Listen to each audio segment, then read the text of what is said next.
Hello friends, कैसे हैं आप लोग। तो चलिए आज हम बात करते हैं, कई बार हमारे जो नाखूनों के पीछे की जस्ट नाखून जहाँ से अटैच होता है वो वाली स्किन जो रहती है वहाँ पे पीलिंग हो रही होती है, उसकी वो छिल रही होती है ना, उसमें से ऐसे दर्द होता है। और जब अभी अगर हाथ से सब्जी वगैरह खाते हो, मिर्च मसाले वाली सब्जी होती है तो जलन पड़ती है उसमें, या नमक लगता है तो जलन पड़ती है। तो वो क्यों होता है ना। सबसे मेन कारण सबसे मेन रीज़न उसका ये है कि आपकी बॉडी में पानी की कमी रहती है। यहाँ पे स्किन जो रहती है टाइट रहती है, पानी की कमी के कारण एकदम से खिंचाव होता है और ये वो फट से निकल जाती है वहाँ से। तो ये ध्यान रखना है ना, सबसे पहले बॉडी के अंदर हाइड्रेशन मेंटेन करना है। आप कई बार काम में बिजी रहते हो या कुछ भी रीज़न के कारण आप पानी अच्छे से नहीं पी पाते हो, तो 3-4 लीटर पानी पर डे आपको पीना है, ठीक है। दूसरा रीज़न हो सकता है कि कुछ न्यूट्रिशनल डेफिशिएंसी, जैसे पिछली वीडियो में वाइट ल्यूकोनेकिया के लिए हमने जिंक डेफिशिएंसी के बारे में बात करी थी।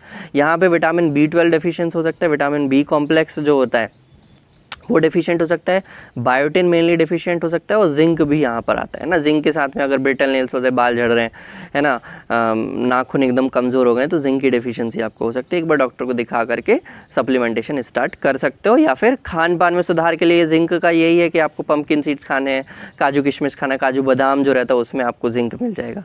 विटामिन B कॉम्प्लेक्स के लिए आप एग ले सकते हो, ठीक है। विटामिन B12 स्पेसिफिकली है तो उसमें आपको डेयरी प्रोडक्ट्स यूज़ करना है ना। नॉन वेजिटेरियन फूड आइटम अपने बॉडी के अंदर अगर आप खाते हैं तो लेना है, नहीं तो फिर कर्ड ले सकते हो, दही ले सकते हो, है ना, और डेयरी प्रोडक्ट्स पनीर ले सकते हो, तो इसमें विटामिन B12 आपको मिल जाएगा, ठीक है। बायोटिन के लिए स्पेशली सबसे ज़्यादा रहता है एग में, बाकी आलमंड अगर आप बादाम खा लो तो भी आपको मिल जाएगा, ठीक है। ये सब चीज़ों से आप इनको से सकते हो। कई बार क्या होता है कि विटामिन फंगल इन्फेक्शंस के कारण भी हो सकता है। देखना है कि भाई नाखून में कोई चेंजेस तो नहीं आ रहे जिसके कारण से ये सब चीज़ें हो रही हो। कई बार जो नेल पॉलिश आप यूज़ कर रहे हो या फिर जो भी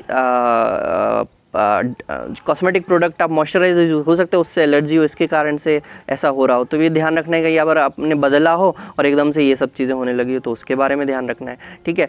तो सबसे पहला इंपॉर्टेंट अब आपको क्या करना है, कई बार कुछ सिस्टमिक कंडीशंस भी होती हैं, सोरियोसिस वगैरह, इनके कारण भी ये सब चीज़ें हो रही होती है, तो वो अगर बीमारियों की तरफ चले गए हम, ठीक है।